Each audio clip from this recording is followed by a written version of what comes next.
Earlier this year, we had an opportunity to have a briefing from UN Command and also from the neutral nations, and it's important for us to hear directly from those who are on the North Korean border about tensions and how the different parties are reacting to the current situation. It's always a tense situation, I understand.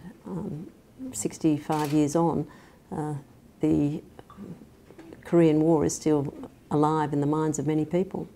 So did you have a chance to look at some North Korean soldiers hanging around the north of the border? Yes, they came down from their building and took many photographs of us and seemed to have a great deal of interest in who we were and what we were doing. You were not scared, or? No, there were many South Korean security guards there. Okay, thank you. Okay. And what do you think are the best way to resolve the North Korean nuclear issue? I mean, there has been rounds of UN sanctions and diplomatic efforts on North Korea's nuclear problem, but nothing has stopped North Korea's nuclear drive. And do you think a military option on North Korea can be one way to diffuse the tension, to end the North Korean nuclear issue? The long-standing policy of the United States has been to keep all options on the table, and that includes military options. However, there is a collective strategy to impose maximum pressure on North Korea through diplomatic and economic means. And of course, we hope that there will be no need for military options, and that through this pressure campaign against North Korea, they will be deterred from carrying out any further illegal tests and will be compelled to return to the negotiating table. So Australia supports a tough set of comprehensive sanctions against North Korea. So what kind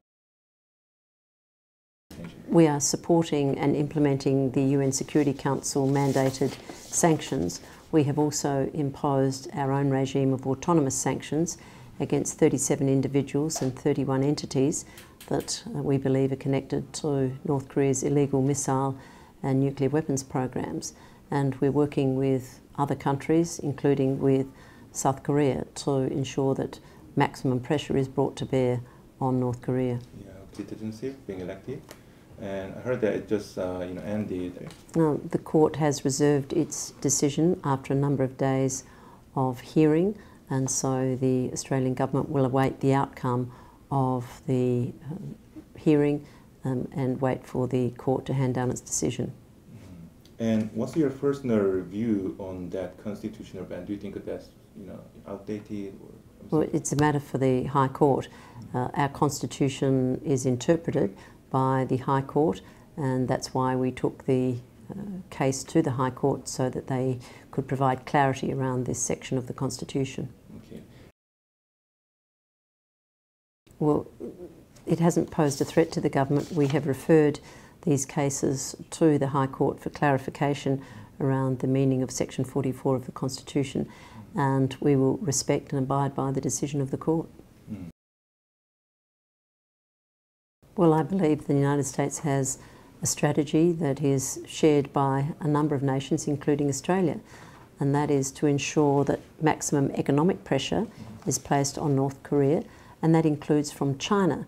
And President Trump has been urging China to get involved in resolving the situation. Up until President Trump's inauguration, China stood back and said this was a matter between Washington and Pyongyang.